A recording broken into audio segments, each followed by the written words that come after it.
안녕하십니까. 이어서 원주권 뉴스입니다. 다음 주부터 코로나19 관련 영업 제한을 비롯한 대부분의 거리두기 조치가 해제될 예정인 가운데 확진자 수도 감소세를 이어가고 있습니다. 오늘 0시 기준 강원도 1일 확진자는 4,561명, 시군별로는 원주 1,068명, 횡성 110명, 영월 85명, 평창 86명 등을 기록했습니다.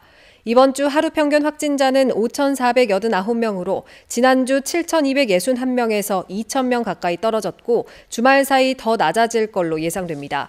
한편 정부는 오는 18일부터 점포의 영업시간, 사적 모임 숫자, 행사 집회와 관련된 제한을 모두 해제하고 실내외 마스크 착용 등 생활 방역 체계로 전환합니다. 코로나19 확진자 수가 줄어들면서 원주시가 종합체육관 임시선별검사소 운영을 오는 21일부터 중단하기로 했습니다. 원주시는 3월 중순 하루 1,700건에 달했던 임시선별검사소의 검사 건수가 최근 130여 건까지 감소하면서 오는 21일부터는 운영을 중단하고 보건소 선별진료소만 운영한다고 밝혔습니다. 종합체육관 임시선별검사소는 확진자가 폭증한 작년 12월부터 운영했으며 지금까지 8만 4천여 명이 검사를 받았습니다. 원주 농업인 새벽시장이 오늘 개장식을 열고 본격적인 운영에 들어갔습니다. 원주 지역 264개 농가에서 생산한 농산물을 소비자들에게 직접 판매하는 새벽시장은 원주천 둔치 원주교와 봉평교 사이에서 오는 11월까지 8개월 동안 운영됩니다. 운영시간은 매일 오전 4시부터 9시까지입니다.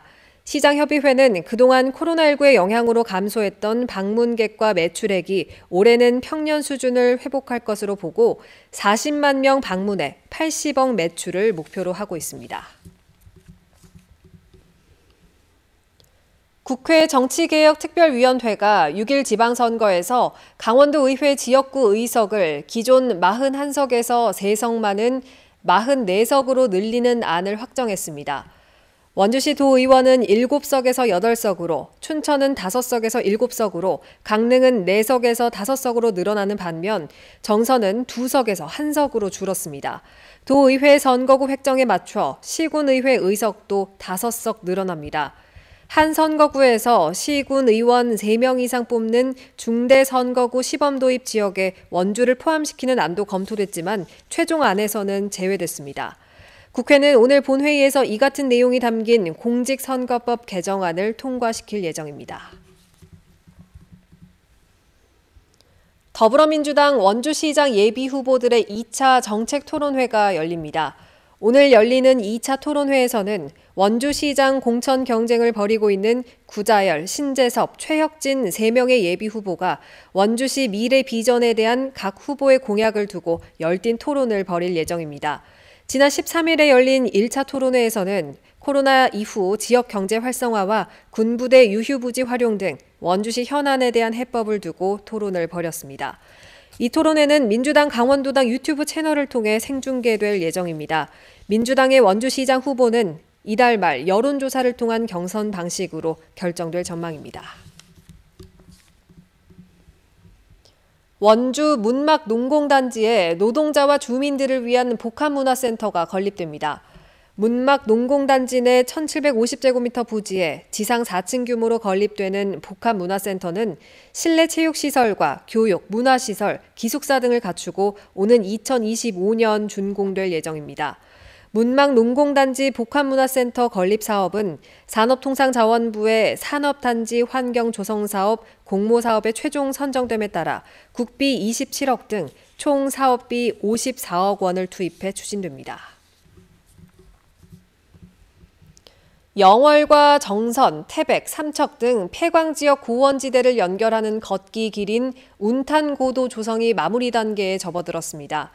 강원도는 2020년부터 4개 시군의 옛 석탄 운송길과 숲길 등을 연결해 173km 구간 9개 코스의 도보 여행길을 조성하고 있으며 일부 구간을 제외하고는 공사가 대부분 마무리돼 늦어도 오는 8월쯤에는 공식 개통할 계획입니다. 정식 개장에 맞춰 트레킹, 트레일런 행사 등이 열릴 예정이며 영월 관광센터 안에는 운탄 고도를 홍보 안내하는 통합 안내센터가 설치돼 오늘부터 운영에 들어갔습니다. 원주시 농업기술센터가 꿀벌 개체수 급감과 봄철 저온 현상 등으로 피해가 우려되는 과수 농가를 상대로 꽃가루 은행을 운영합니다. 꽃가루 은행은 꽃에서 꽃가루를 분리하고 외부에서 구입한 꽃가루로 발화율을 높여 농가에 공급하는 역할을 하게 됩니다.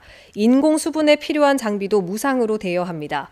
과일나무는 꽃가루를 받아 열매가 달리는데 최근 꿀벌이 줄고 개화기의 저온 현상으로 인해 미결실로 인한 피해가 늘고 있는 추세입니다. 뉴스를 마칩니다. 고맙습니다.